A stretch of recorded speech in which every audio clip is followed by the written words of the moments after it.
Bon matin tout le monde, petite mise à jour sur mon plus récent projet, au grand désespoir de ma conjointe. Euh, un petit silo, un 4 tonnes métriques. J'ai fait les calculs rapidement, je me suis informé auprès des meuneries, puis parce que j'essaie de trouver une manière d'économiser sur le grain pour mes poulets à chair cette année.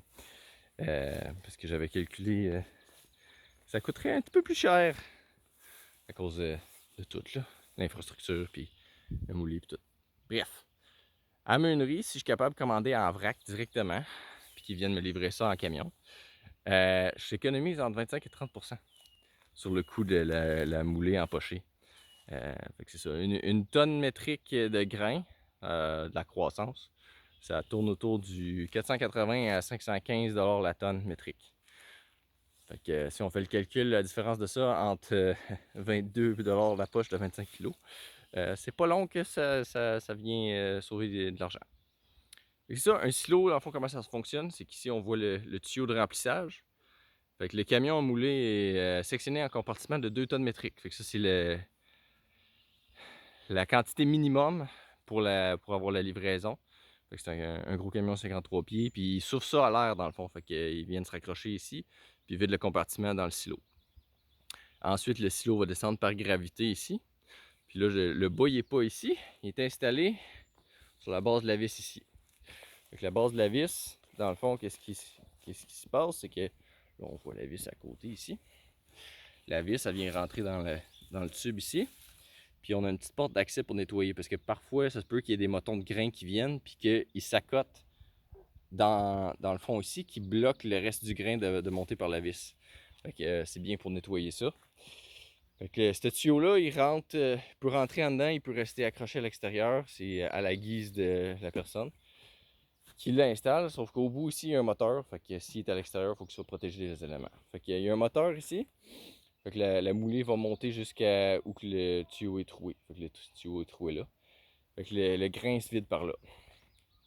Qu'est-ce qui est le fun, c'est que une fois que tu as un silo comme ça, toute la moulée que tu veux, tu peux la commander n'importe quelle sorte. C'est pas juste une sorte. Là. Même que ce petit genre de silo-là, c'est souvent utilisé pour des minéraux pour les fermes laitières et tout ça. Fait que moi, mon plan, ça va être de commander ma moulée de croissance. Je vais utiliser quasiment l'entièreté pour mes poulets à chair cette année. Parce que je vais en faire un petit peu plus que 200, à peu près 200 je pense. Puis le restant qui va me rester, je vais venir vider dans un des totes IBC. Dans le fond, je vais la surélever à la hauteur d'une chaudière à 5 gallons. Puis le grain va sortir de l'embout qu'il y a juste là.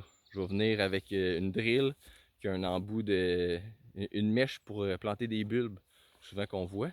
Puis ça va faire ma vis à grain qui va venir sortir le grain. Fait que ça va être à l'intérieur. Puis là, après ça, ça veut dire que je vais pouvoir commander n'importe quel autre moulé. Fait qu'une fois que la croissance va être vidée, je vais pouvoir commander de la ponte. Parce que là, j'ai une douzaine de pondeuses. Puis je planifie augmenter mon cheptel de poules pondeuses éventuellement. J'essaie de me développer une race rustique à double fin qui répond mieux à mes besoins. Bref. Puis ensuite, si jamais on veut des cochons ou d'autres choses, ben, on a l'option d'avoir la moulée livrée à nous dans un 53 pieds pour charger des poches de 25 kg. Fait que c'est ça. C'est mon petit projet. Vite, vite, les coûts. Silo m'a coûté 600 $. J'ai dû aller le chercher à une couple de centaines de kilomètres d'ici, 2-3 heures de route. Mais je l'ai démanché moi-même avec l'aide de mon père. Merci papa. C'est ça. Fait que ça m'a coûté 600 $. Puis après ça, j'ai coulé une dalle ici où que je vais venir fixer le silo. Puis c'est important de placer le silo là où le camion de livraison peut avoir accès. Fait que moi, ici, il va pouvoir reculer sans problème. Mais c'est quelque chose à penser une fois qu'on l'installe. Ça, la dalle est à peu près 6 par 7. Quelque chose comme ça. Renforcé pour pas qu'elle fende. 8 pouces d'épais à peu près. Fait que c'est ça. Mon petit silo va venir ici. La vis va rentrer vers l'intérieur de mon garage ici. Comme ça, je vais pouvoir venir chercher mon grain directement à l'intérieur à l'abri. Puis qu'il va avoir moins de rongeurs. Fait que c'est ça. Une petite mise à jour de mon projet pour économiser des sous à long terme. Parce que moi, je sais que je suis là-dedans pour le restant de mes jours du voulant. Fait que c'est ça. Bye tout le monde.